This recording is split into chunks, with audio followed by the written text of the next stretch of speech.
পুলিশের বিশেষ অভিযানে রোববার গ্রেপ্তার ইউটিউবার তৌহিদ আফ্রিদি গেল 10 বছরে 5টি ঘটনায় ছিলেন সবচেয়ে বেশি আলোচিত সমালোচিত। সেই তালিকায় শুরুতে আসে দিঘির সঙ্গে তার সম্পর্ক।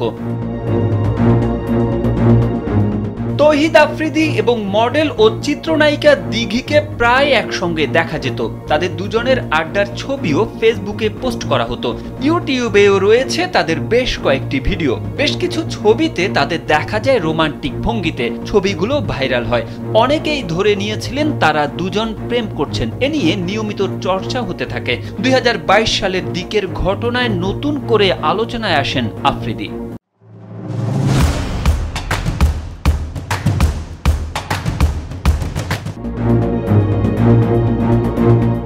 বাংলাদেশের ইউটিউবার হিসেবে আফ্রিদি ভারতের পশ্চিমবঙ্গের বাংলা ছবির নায়ক দেবের সাক্ষাৎকার নেন। আফ্রিদি ভিডিওতে দেবকে মামা বলে সম্বোধন করেন।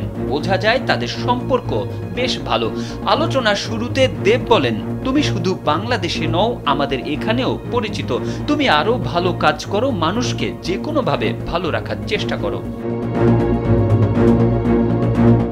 গত বছর হঠাৎই তৌহিদ আফ্রিদির বিয়ের সাজের একাধিক স্থির চিত্র সামাজিক যোগাযোগ মাধ্যমে ছড়িয়ে পড়ে। তখনও এ নিয়ে কথা বলেননি আফ্রিদি। এর মধ্যে খবর ছড়িয়ে পড়ে রাইসা নামের এক তরুণীকে বিয়ে করেছেন তিনি। এ নিয়ে শুরু হয় বিভ্রাট। পরে ঘটনা প্রসঙ্গে আফ্রিদি গণমাধ্যমকে জানান তার বউ রাইসা নন, রিসাকে বিয়ে করেছেন তিনি। সম্পর্কে রাইসা আর রিসা যমজ বোন। এ নিয়ে নতুন করে সামাজিক যোগাযোগ মাধ্যমে অনেকেই মজার ভিডিও ছবি পোস্ট করে লিখে থাকেন শালিকাকে বিয়ে করেছেন আফ্রিদি। বুলিং এর শিকার হন তৌহিদের শালিকা রাইসা আল রোজা।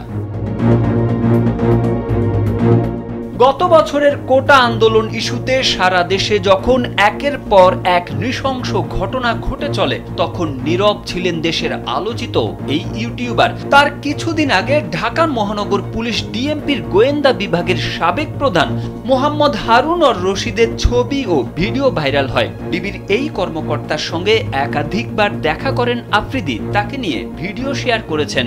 নানা বিষয়ে সরব থাকলেও দেশের ক্রান্তি লগ্নের শুরুতে কোনো কথা বলেননি। এ নিয়ে ইউটিউবার বন্ধু সালমান মুক্তাদির সমালোচনা করেন। তখন নতুন করে আলোচনায় আসেন এই তরুণ। পরে এক সময় তিনি ফেসবুক পোস্টে লেখেন, আমি দুঃখিত, এ বিষয়ে কথা বলতে আমি দেরি করে ফেলেছি। আমাকে আপনারা অনুগ্রহ করে আবু সাইদ ভাইয়ের পরিবারের সঙ্গে যোগাযোগ করার ব্যবস্থা করে দিন। আমি এককভাবে তার পরিবারের পাশে দাঁড়াতে চাই। আমি আসছি আপনাদের সঙ্গে যোগ দিতে, আপনাদের সঙ্গে এক হয়ে মাঠে নামবো। আর নয় রক্তক্ষরণ, শান্তি চাই, শান্তি চাই।